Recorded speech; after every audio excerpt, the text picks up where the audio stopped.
the website after the talk, shortly after the talk. So if you want to revisit or anything, you can. So people are slowly coming in. I think we're going to go ahead and get started just because I want to be mindful of everyone's time. Thank you all. Last week, we had a successful discussion amongst former curatorial leadership attendees regarding issues that have come up for them since the summit in March and the impact of COVID-19. It was so successful that we wanted to open the dialogue up to a broader audience, which is why we have the talk today. These virtual CLS conversations came about because of communication between our 2020 CLS chair, Jose Diaz, chief curator at the Andy Warhol Museum, and Yusomi Amolu, director, Logan Center for the Arts, University of Chicago, a 2020 CLS attendee. I want to thank them both for their ideas and efforts, which have sort of started this whole initiative. So thank you to both of them. I want to also let you know that we'll be doing more of these in the future, and so please keep your eyes out for future talks. But today, I'd like to welcome you to Embracing the Uncertainty, which is a talk with Sally Tallant and Suhanya Raffel. Sally Tallant is the president and executive director of the Queens Museum, New York. She was previously director of the Liverpool Biennial from 2011 to 2019. From 2001 to 2011, she was head of programs at the Serpentine Gallery, London, where she was responsible for the development and delivery of an integrated program of exhibitions, architecture, education, and public programs. She has curated exhibitions in a wide range of contexts, including galleries, museums, public spaces, and non-arts contexts, as well as the platform section at the 2019 Armory Show. Just want to throw that in there. She is a regular contributor to conferences nationally and internationally. In 2018, she was awarded the Order of the British Empire for services to the arts in the Queen's Birthday Honors List. Thank you for being here, Sally. Suhanya Raffel, Museum Director M+ Hong Kong, leads and oversees all of M+'s activities, including collections building, exhibitions, research, programming, institutional collaborations, and operations. She joined the WKCDA in November 2016 as Executive Director M+. She was appointed Museum Director M+ in January 2019. Previously, Ms. Raffel was Deputy Director of the Art Gallery of New South Wales, Sydney. Before that, she worked at the Queensland Art Gallery, Gallery of Modern Art Brisbane, where she held many senior curatorial positions, including Acting Director and Deputy Director of Curatorial. At the Queensland Art Gallery, she was instrumental in building the Contemporary Asia Pacific Collection and led its Asia Pacific Triennial of Contemporary Art 2002 to 2012. Ms. Raffel is currently a trustee of the Jeffrey Bawa Trust and the Lunu Ganga Trust in Sri Lanka, and a member of the board of the International Committee for Museums and Collections of Modern Art. Thank you for being here. Each speaker is going to give us context about their current institution situation, followed by a discussion between these two leaders in their fields who have so much wisdom to share with us. So Sally, let's begin with you. So thank you, and thank you so much for hosting this. It's always such a pleasure to speak with Suhanya and also with you. I'm particularly interested in what we can discuss tonight because I think we can learn a lot from what's happening and has already happened in Hong Kong. And I know that Suhanya is going to reassure us about some things and frighten the living daylight out of us with some of the other things that she knows. But for me, I am here in Queens in New York. And Queens, as many people know, is at the epicenter of the COVID-19 crisis in the United States.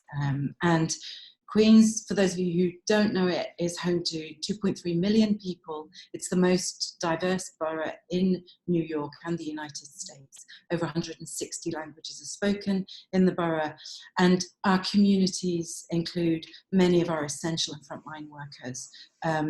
Many of them work in the gig economy, and for many, their jobs do not offer health insurance, benefits, or employment protection. So they are some of the most vulnerable in the city. They live, most of our communities live in, or many of our communities, not most of them, live in multi-generational households, and they don't have the choice to shelter in place or not to work. So we closed the museum on March the 16th. And the first challenge we had, which is the same as every museum actually in the world, is the logistical challenge of how on earth do we operate remotely. Many of my staff had to make huge adjustments in terms of, some of them didn't have Wi-Fi, some of them didn't have computers, and just becoming accustomed to communicating at a distance. Also, so that's the practical side of it. And actually making the finances work was a whole challenge. We were not operating in that way, and we had to learn very, very quickly how to just make the kind of machinery of the museum work. But then, of course, being closed meant that we had to cancel, reschedule, and adjust our programming accordingly.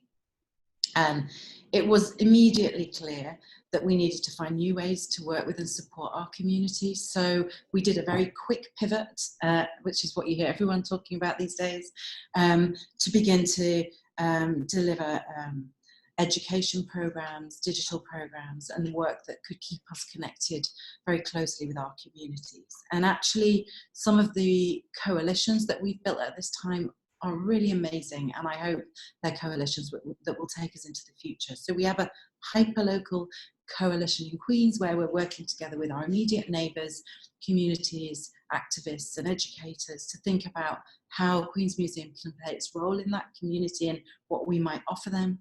And then also we're part of the Cultural Institutions Group in New York. That's 34 organisations that are located in city buildings, and that's an amazing group of people, and we speak regularly and support one another. And then that group led to a call at 3 p.m. every day, where there are now in the region of 200 organisations joining that call across the cultural sector. And it's this amazing community of people who share knowledge, support one another and share information. And we also have politicians joining us and lobbyists joining us in order to make sure that we can work together effectively. So those connections have been amazing. We had to reorganise our finances.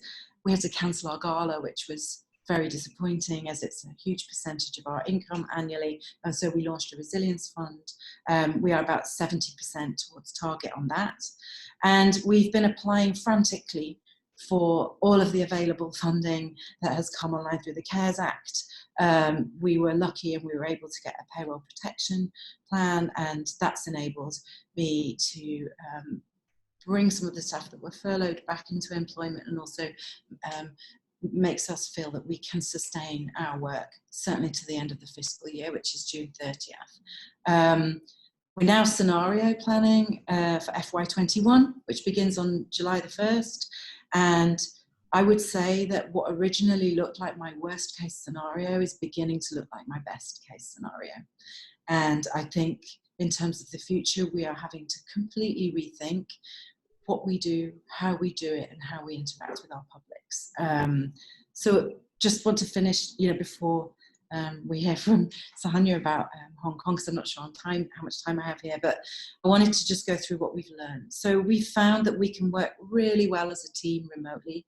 Everybody in the organisation is communicating very, very well, and they're kind of working really well across departments to produce content.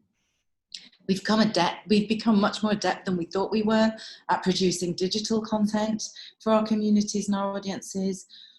We've also learned the importance of analog programs, and many of our communities don't have access either to computers or maybe to Wi-Fi. So our Director of Education has started a program where we're posting postcards with images of our collection to isolated seniors, and then we're phoning them to have conversations to kind of find other ways of creating intimacy at this moment.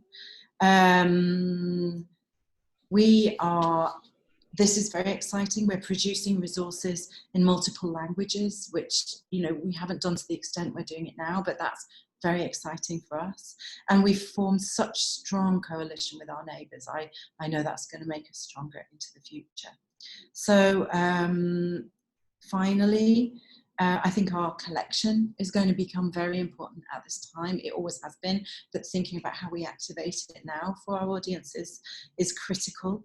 And how we support artists and educators at this time is also something that we're trying to think about. We recently, on Monday actually, we're launching a new collaboration with Onassis, who have created an online platform called Enter, and we were able, together with their support, to commission Queens-based artists to make rapid response work in relation to this situation. So just trying to find ways to do things that support our communities, whether those are artists, educators, our staff, and our wider community. So, I mean, that's a kind of summary, but it's been very challenging, and I think I've learned a lot, and I've really learned how to use Zoom at this time.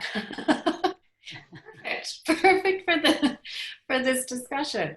Wonderful. Well, we'll come back to some of those points and things you brought up, Sally, because it sounds like that's a lot in a short period of time.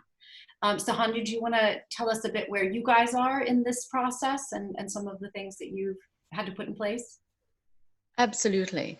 So a bit of context, Hong Kong, 8 million, just under 8 million people as a city, one of the most densely urbanized landscape, with nearly most of us living in apartments in very concentrated circumstances. And importantly, when COVID began, Hong Kong went into, and as a community, a response that was extraordinary. And it was extraordinary because it was a learned experience from earlier through SARS.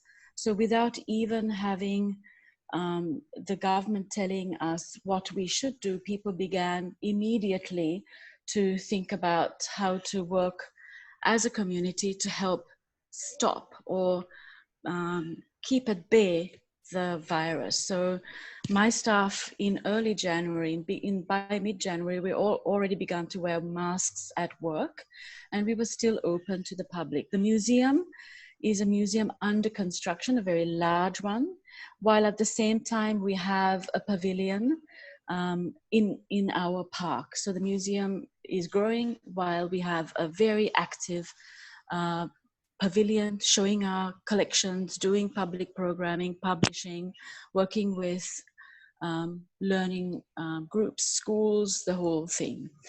By the end of January, we closed in compliance with regulations set by Hong Kong government. And we went into what really is a shutdown, not a lockdown. What that meant was all of us working from home, but essential services still functioning. Transport, shopping malls, restaurants, bars, a whole lot of that happening. And of course, Hong Kong began to close its borders. Now, this city is an 8 million city of residents, but we welcome 80 million people annually into the city. So it grows enormously over the year, and that energy began to abate immediately. We were closed for 5 weeks. That means we had to close our pavilion. We stopped all our public programming, that we go out to schools and communities. We have a rover traveling studio. Clearly that contact couldn't take place. And we began to think about how we then reestablish our relationship with our audiences locally, while knowing that our international connections continued as an online platform in any case. As a museum for visual culture, one of our key streams is the moving image and the digital. So we had already established very strong digital content and platform within the museum as we conceive it. So we were just able to amplify and start to restructure our what were our rover and youth programs onto our online M+ stories and podium platforms.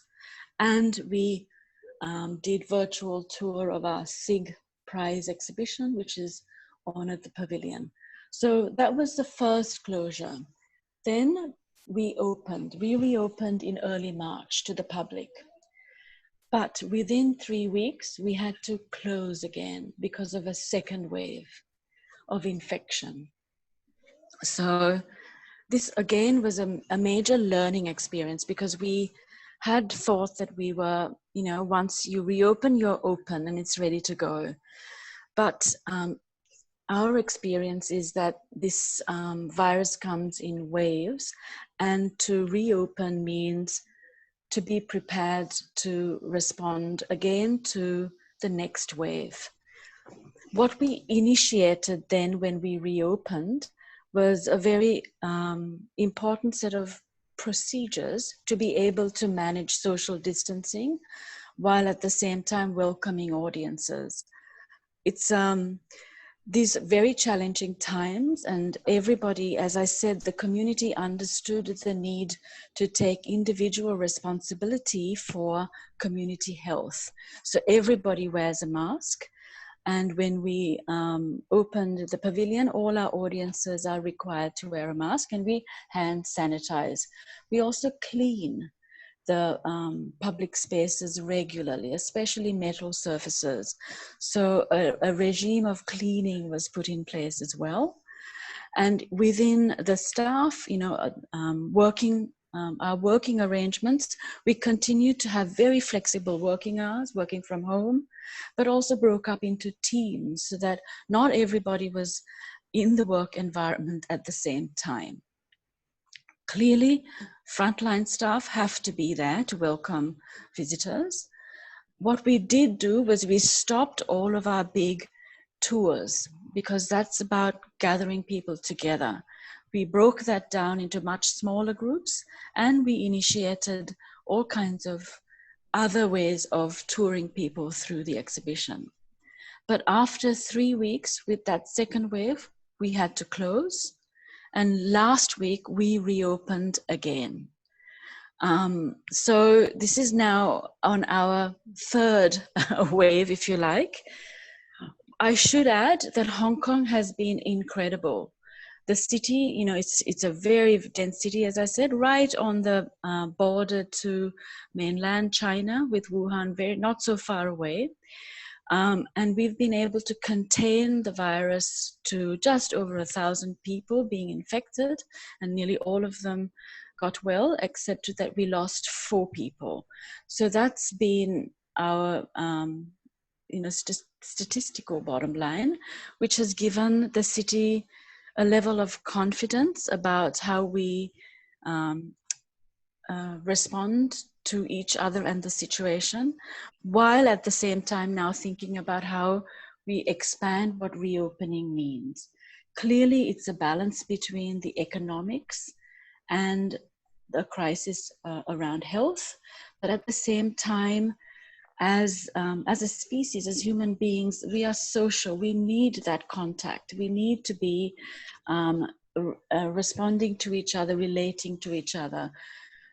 What was fantastic for us when we've opened the first time and closed, then opened the second time, is the response from public to want to be inside, looking at art, engaging with the material.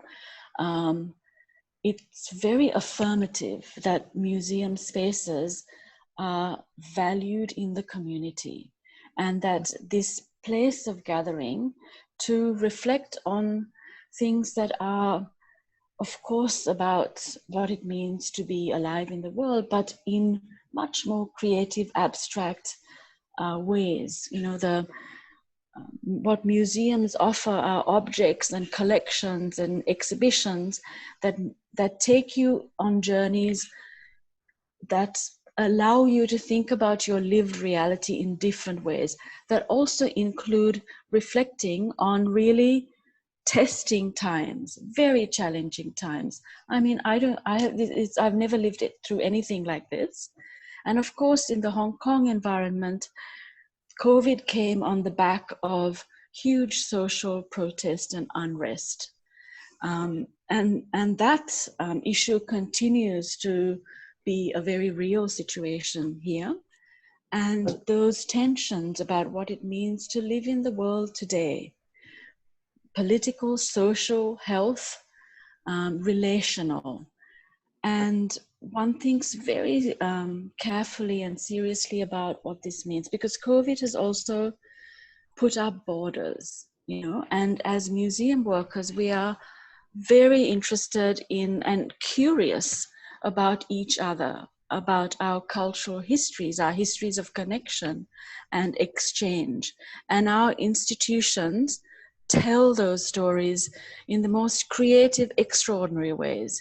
And in situations where borders are going up, we're thinking very carefully about how to penetrate that and open them up again. Because to be open is to be, I think, alive in the world today. We have to be curious about each other. Our stories are stories of exchange, of ideas and histories, and our museums reflect those. And as we move into a future that is really, as we have said, so uncertain, we need to embrace what that possibility could be. We have, of course, as Sally said, re-looked at the entire, how we structure our business plan. What does it mean to not be able to take in huge loan exhibitions in the first instance? We can't travel. So we are rethinking how we express that. I think we wake up our collections even more. We have extraordinary collections, all of us as museums, and we really start to mine the possibilities in there. As M+, we are also a construction. We are under construction. We're making a very large museum, a museum the size of the Museum of Modern Art in New York, or the Tate Modern with the Switch House expansion. So construction is also continuing, and we are preparing for opening. So while, slowing down, we're also powering up. We will be opening that museum next year, and we see the timing of our opening as being extremely, extremely vital, because that we think by the middle of next year is when we, Hong Kong and the world will return to some semblance of business as usual. And we need to have major moments of celebration. And that's how, we see M+ participating in that return of Hong Kong as a global center. Fantastic. Well, thank you so much for sharing. I think hearing from someone who's experienced this opening and shutdown and opening, and it's not where we are at all in New York. So I think that's very helpful. Sally, how has this situation made you rethink what the mission and the value? You shared a little bit about some of the initiatives you've had. How has it made you restructure the mission of the museum? So I came here only a year ago, moved to New York. And during that time, I've been working really closely with the team. And we've been working really hard to really think about, well, what is the Queen's Museum, and how can it create a model that's relevant hyper-locally, internationally, and globally all at the same time. And so we had begun work, and we'd actually got really far with this work. Actually, when Suhanya and I were together in Australia at the end of last year, and I was very proudly presenting all of the work that we'd done, and that's all kind of like scrapped. And it's not scrapped, but we're revisiting it, and we're thinking it all through again in the light of what's happened. So we want to be an inclusive and accessible institution that is built through its conversations with communities. That hasn't changed. And education is a real driving force within the institution, and artists are at the heart of what we want to be focusing on and how we want to engage with the world. I think all of those things continue. It's interesting, I had a post-it note behind me for some research I was doing, and it said health and wealth. And I was reminded of that when you were talking, Suhanya, because we need to keep that balance really clearly in place. So we continue those conversations with our communities and stakeholders, and this period of uncertainty is uncertainty for everyone. I mean, no business is unscathed or untouched by this. Our ecology is damaged, and that ecology is hyperlocal. It is everyone in our communities, but it's also the art fairs, it's also the ecology of the art world, and it's our international ecology. So actually what we need to do is take the time to reconnect with one another and as a community to make sure that we understand our role in that ecology properly. And that's why it's so great to hear from Suhanya, because just before we started to broadcast, she was saying how great it is to be open again. And I was like, oh, please say that, because we're all so scared of opening here in New York. But actually, I think that desire for reconnection with our public and with each other and finding ways to come back to community and public intimacies is super important. We're in the middle of a capital project as well, and with great optimism and hope, we continue to plan towards that. And so I think some of the work continues, but how we think about our work needs to be adjusted. And I think our digital programs will, of course, hopefully become more important, but that probably isn't a bad thing for us to learn how to extend and deepen our reach. And then I think agitating our collection and learning how to work with it and let it tell stories that maybe we haven't told before will be really exciting. So we want to work with artists and curators to do that. And then I think we were talking a lot about the climate emergency in Australia when we met. And I think it's time that we really take seriously the reason we're in this mess. There are many reasons that have led to this collapse being so poorly managed, certainly in the United States, where there is a complete inequality of access to care. You know, it's amazing to hear how, Suhanya, you say we've only lost 4 people. That's amazing to us, because you've taken care of the community. That is not the case here. And so I think that those questions are really important to ask. How do we, as institutions, play our role in the recovery and become spaces of repair and care and healing after all of this? And I think, you know, artists have always known how to process and engage with those issues and with grieving, and we will be facing you know, momentous global losses. So, you know, we have a role in trying to think how we might provide a space for that learning. So, and then finally, something really exciting happened last week. So in the United States, there's been this payroll protection CARES Act support for businesses. And a number of our colleagues have come together, led by, I hope he doesn't mind me saying so, Karai Duman, to create what I'm calling a rapid response design unit. And this is designers, architects and graphic designers who have the time and want to lend the time to help us think through how we can remake the museum. So we're thinking together with them about how we can soften that interface with the public. What about like recyclable face masks instead of these awful kind of polluting non-recyclable ones?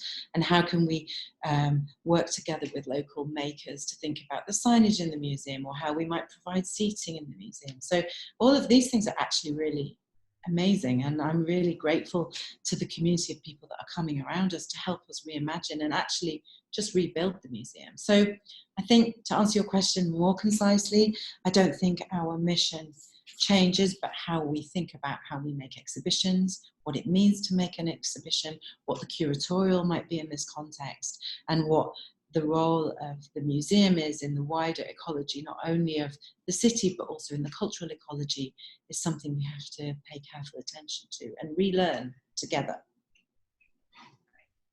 So, Suhanya, did you want to talk a bit about the same question? Yes. I think, you know, internally as a group, as staff, we do an annual kind of a day where we really spend time with each other to refocus on what we're doing. And one of the key things that we did last October was already begin to talk about this notion of well-being. Of course, M+ values, and these are about what is our voice, how do we extend what we believe into a broader public, both online and in physically.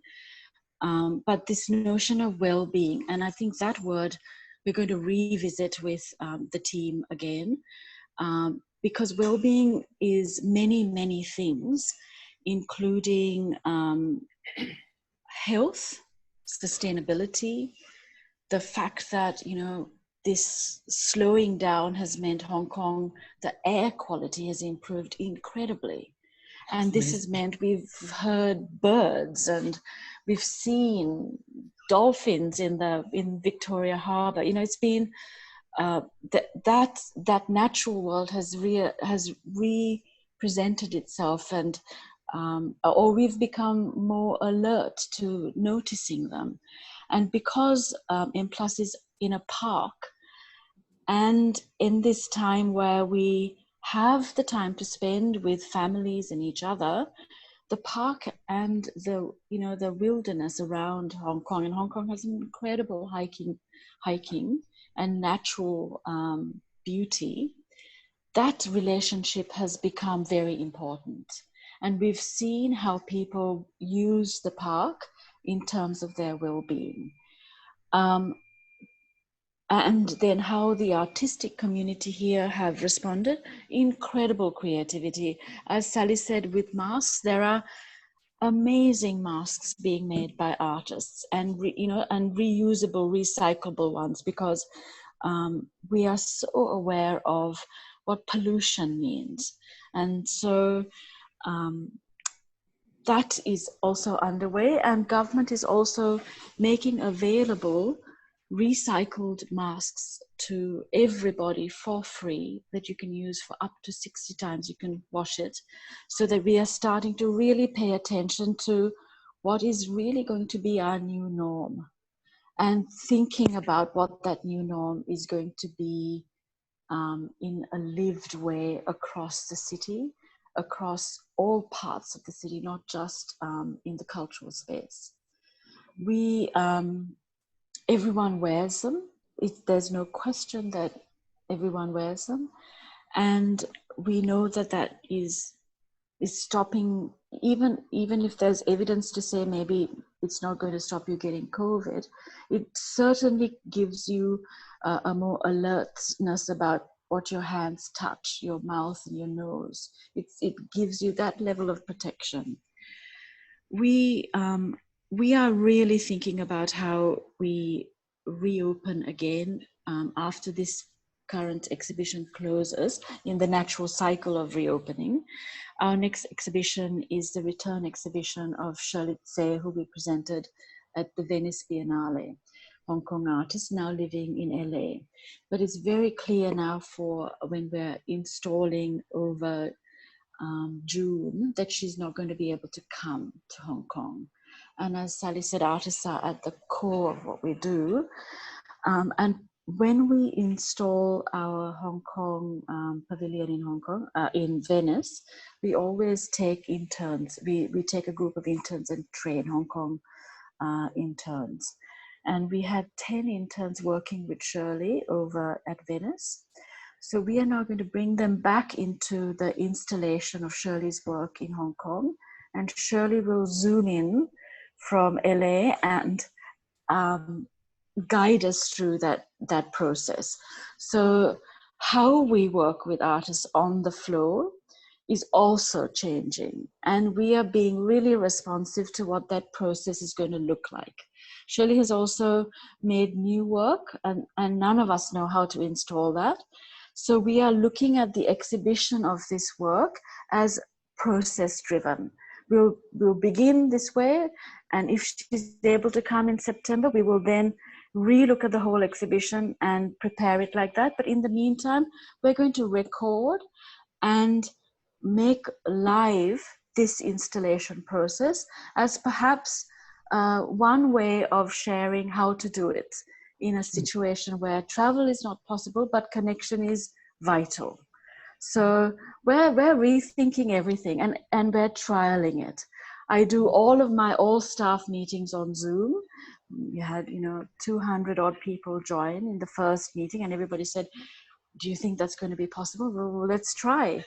And it was fantastic, because it was right in the middle of that February time when everybody was home for the first time, and the need for contact was essential. And the first 10 minutes was just emojis going right through the meeting while having a conversation. It was just like, I want to be with you. And that need for contact, we need to find ways to allow those avenues to become alive. Yeah, so I'll just stop there. Thank you. I was just going to answer, because I saw a question that I wanted to answer as well, but like in terms of addressing the curriculum, that's really important. The schools, our schools, so we met with the director of District 24, which is our district, and they are desperately looking for materials, so we're working closely with teachers to work out how we can support them to deliver curriculum related content, because they're going to have to make it all the way through the summer. And then I forgot to say, of course, we're in a park too, and I feel so lucky to be in a park, because actually that kind of porosity and the ability to be able to do things outside gives a very gentle return, where like I think it's going to be a really big bonus for us in terms of how we can kind of carefully come back into public space. Sorry, I just thought someone had asked a question. No, that's good. That's good. And then there's talk about social distancing versus national distancing. So if people can't, and Suhanya, you touched on this briefly, if people can't travel or want to travel, not just internationally, but Sally, for you, if they don't want to get on the subway to come out to the museum, how does that impact your institution and what your plans are, what your programming is? How's that gonna impact you? I mean, I think in New York anyway, until the infrastructure is working, so until everyone goes back to school and that the subway is working, the city is really going to struggle, because not only that, I think that sorry, you can just hear a cat mewing. Sorry. I think that for some of my team, it's very difficult for them to work when they're also doing homeschooling, and that's a reality. So I don't know. I mean, I've already spoken with the team, and some people are nervous about getting on the subway, and we're just going to have to be very, thoughtful about how and what it means to come back into the building. And we're just going to have to learn together how the city can function. But I do believe that we're all going to be working very much hyper-locally in our communities. And, there are enough museums here in New York that we can maybe share ideas and serve our communities, but that at the same time trying to minimize the kind of unnecessary travel across the city. That's not what we want right now. I think the other thing is we have flexible hours so that people don't have to travel during peak hours. They can choose when they come in and when they leave, and how we work together. Apart from frontline staff that have to be there to open the spaces at a certain time of the morning, everyone else has that flexibility, so that comfort, one feels comfortable about that travel and transport. But I also have to say that within the city, the commitment to cleaning and keeping those surfaces as clean as possible is also there as the infrastructure support. So infrastructure sits across so many parts of being able to come back. There is a commitment to ensuring those things take place in a timely way. And I think that's when I'm in Hong Kong, that public service is so expressed so clearly. It's amazing. Great. I'm seeing a lot of questions. I was gonna I guess I'll ask you one more question, and then we'll open it up to people who are obviously wanting to hear your thoughts on a lot of various topics. What do you think the impact has been on the larger art community? We've been focusing on your institutions. Sally, you've mentioned hyperlocal, which is definitely going to be true in New York here. Do you think about the broader impact on the art community, and what is it like for both of you in your respective neighborhoods, communities? I mean, it's huge. I think we're yet to see. I think, Suhanya, you're further ahead, so you've had a bit more time to understand what the impact is, but here it's 2 months or something since this happened. So, what is it going to mean for the market? What is it going to mean for artists who are educators? Universities and art schools are also closed. Students are not there. So what does that mean? You know, I know people are teaching right now using Zoom, but, you know, the whole kind of pattern of the whole jigsaw of the way that people have pulled together the possibility of making a living as an artist is now kind of really precarious. So I'm not sure how we can find ways to make sure that we don't lose people who are entry level coming into the industry, and also how in terms of, I don't know, I think every country is going to be a different set of challenges. I know it's much, in some ways there are much more safety nets in some places than in other places, but I do think we have to be very aware of what it means as we walk into, or, you know, begin to fall into a recession, which is, you know, mass unemployment.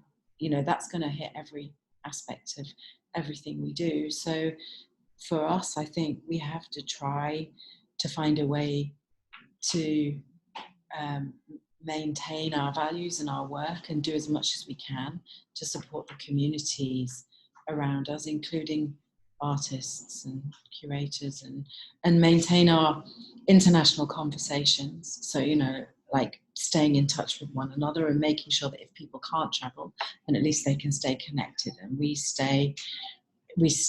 remain a community at this time. It's going to be, I don't know, it's going to be very difficult. I mean, Nicole, you have great insights to this as well. You're talking to people who are in a very different part of the art psychology than I am.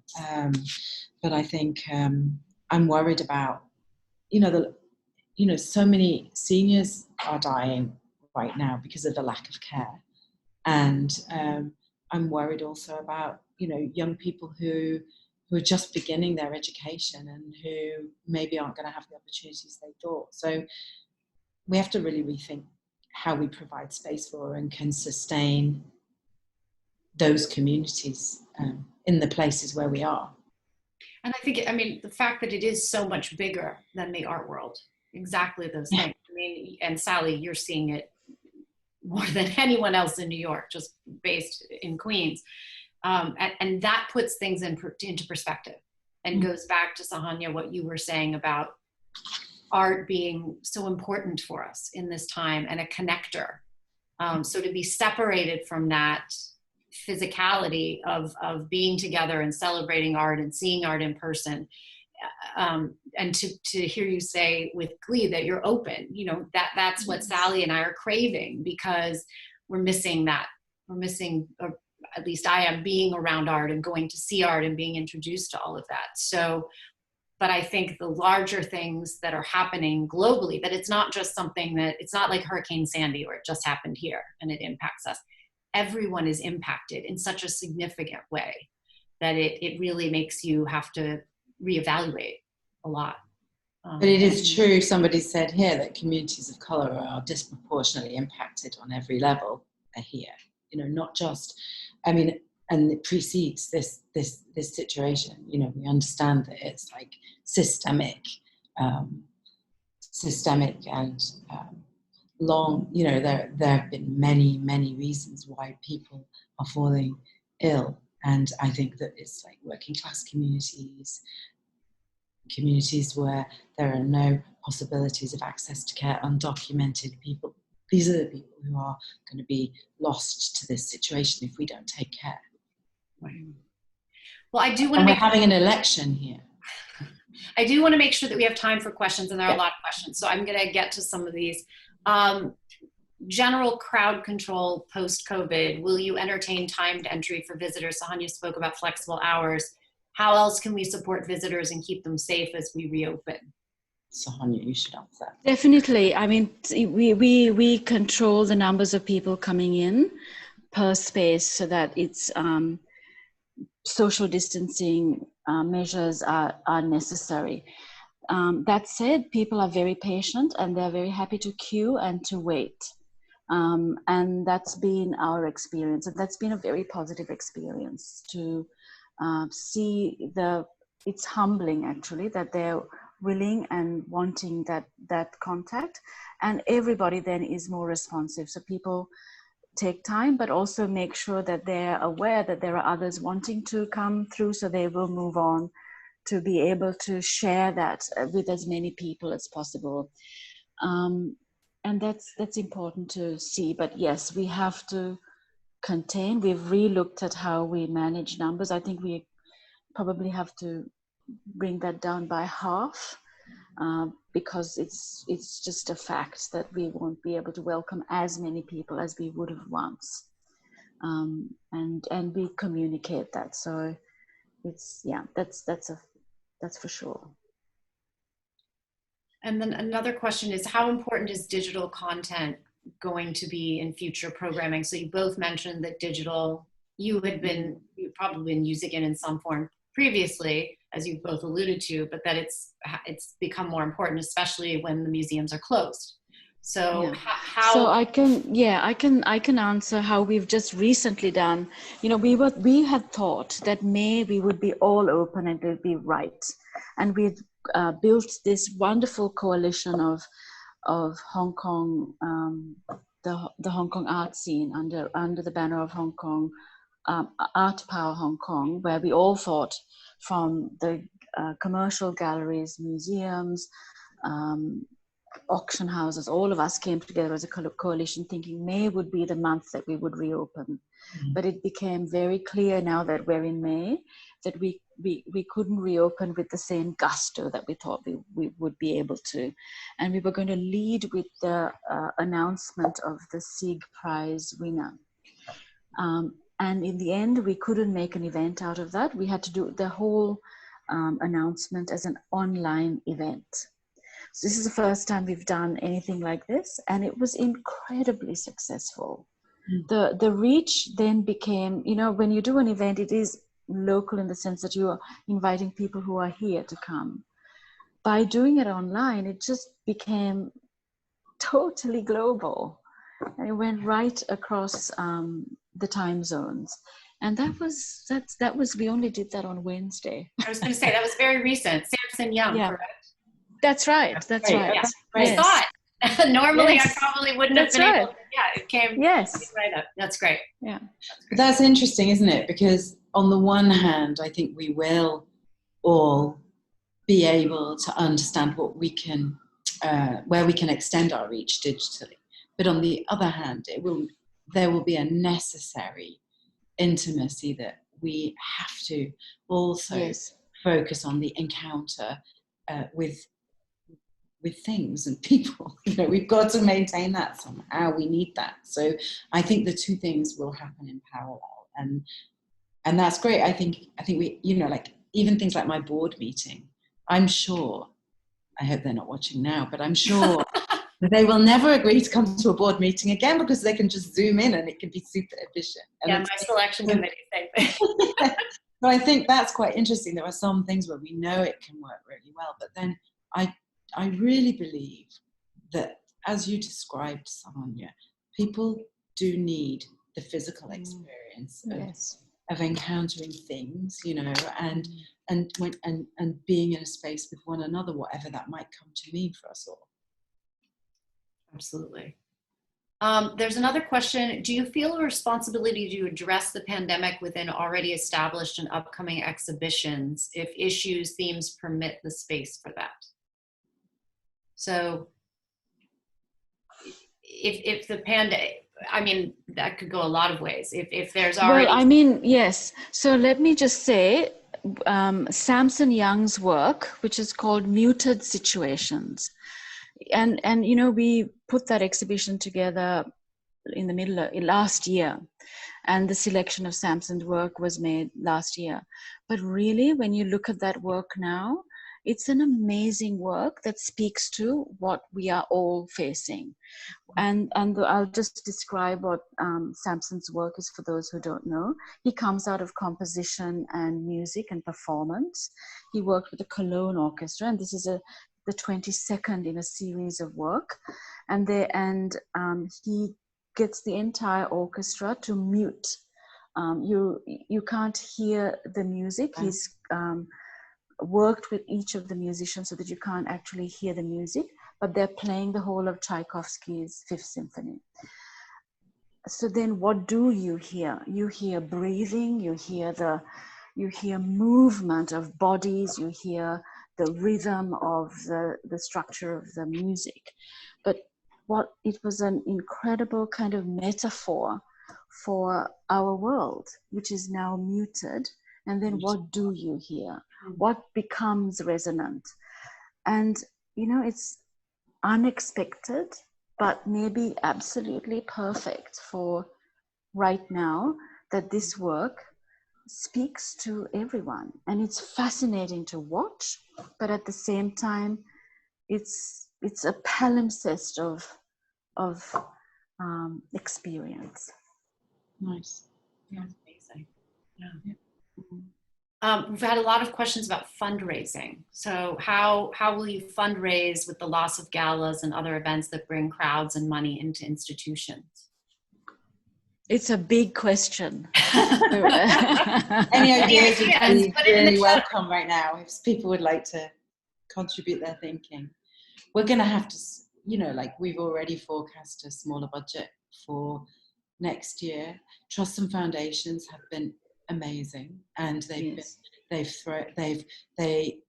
reached out to us and found ways to support us. And as you know, there are multiple kind of New York Community Trust is managing a grant that's come from a coalition of foundations, Ford Foundation, Mellon Foundation, and these are organisations that have supported museums and cultural institutions for a long time, and it's wonderful to see them come in and offer help in the way that they have. And I think when we talk about an ecology, they're very much a part of that ecology. And then I think also, many individuals are finding ways to continue to support institutions, but obviously we're going to be working in a very different ecology. So actually, we're going to have to find different ways. I mean, I don't run an institution that's reliant on ticket sales revenue. That's not key to me, but big institutions that are driven by tourism, probably Suhanya, looking at the model you're creating,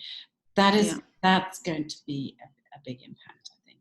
And so, I think most people are trying to think that through right now. My colleagues in performing arts, I mean, the idea of what that might mean for them is really, really difficult. People are asking about endowments. I know that AMD have made it possible for people to actually work with their endowments to answer that question. And I wish I had one. I don't actually have one, which is a shame. But, hopefully in the future we will have one. People are finding ways, and people will find ways, but I think they're going to have to be some new ways. Mm-hmm. Yeah, I mean, absolutely. We're thinking a lot about what that means in a city actually that hasn't had a history of giving to culture, very strong history of giving to education and health. And so for me, pre-COVID, it was really starting to engage and persuade that cultural giving and legacy building in that space is as valuable and as important as a hospital wing, because it goes back to that value about well-being, and our well-being is looked after in a museum in a very different way, but also essential way. So it's being able to make very persuasive arguments around that, but it's nascent work in Hong Kong, even though the potential is absolutely there. So there's work to be done, and I will work with my board to start to explore how we really amplify that, because we need it. All institutions, we never make profits, but what we give back to our cities as cultural capital is invaluable and much, much larger. And city knows that, the cities know that, people do know that. It's just being able to articulate that with clarity, and then those who are interested and willing participate in that giving. And for me, giving is from a membership right through to a big grant or a gift. You know, every part of that puzzle is as important as the other. We give what we can, and each of that giving expression is valued. Another question was, do we think this pandemic has joined for-profit and non-for-profit world closer than ever? Definitely. Definitely. Yeah. Agreed. Definitely. I think, go ahead, please. Yeah. I was just going to say, one of the biggest pleasures of COVID-19 has been the incredible connectivity as groups of colleagues. You know, we're sharing so much more, and that's very wonderful. Yeah.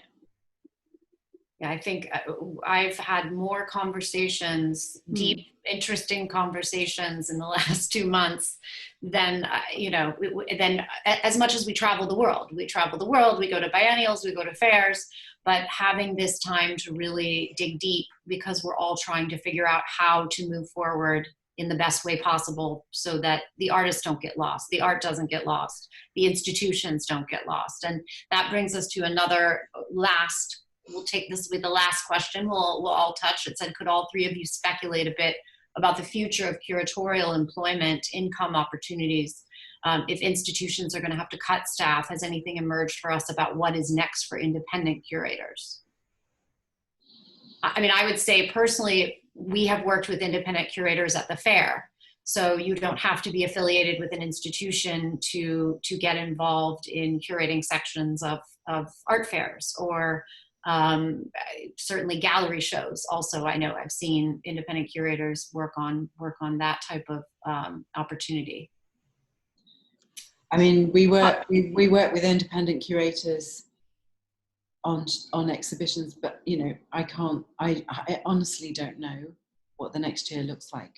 But you know, I'm actually talking a lot with Renaud Proche at ICI, and thinking about how it might be possible for us to work. You know, we have a big space, so how it would be possible for me to maybe find ways to open up that space to people in different ways. We're thinking that through together as a team at the moment, but you know, I think finding ways to support, you know, everybody somehow is going to be important, but finding those ways is going to be more difficult than it's ever been, because our resources are far less than we need to just keep open. Yeah, I would add, I mean, of course, for sure, that's for us too, but I also think one of the really important aspects of independent curatorial practice is the agility of curators, and that practice is so responsive and is thinking about the now, the need, the arc of connecting. And I think that's what I will be looking at. Who is making those really lateral, thinking laterally about our situations and communities and the need. And I think that's the huge value of independent curators, who aren't locked into the essential work of collection and collection management, and thinking about how we unlock our collections to people as well. You know, they're different kinds of practice, but and I think they're very important. But as institutions become, you know, where our resources are becoming thinner, and so we'll think very carefully about where to place that resource. Well, we are at 9 o'clock, right on the nose. Very impressive, ladies.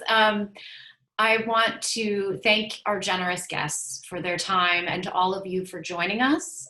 We'll be organizing, as I said, these CLS events roughly once a month, and sending information about June's events, so stay tuned. But thank you again, Suhanya and Sally, for your valuable insights. I know everyone's, look at the comments coming in, everyone's really appreciated your thoughts. It's going to help us moving forward. So thank you so much, ladies, for your time. Thank you. It's a pleasure. Thank you. Thank you. Thank Take you, care. Sally. Thank Okay. you, Nicole. Bye-bye. Bye-bye.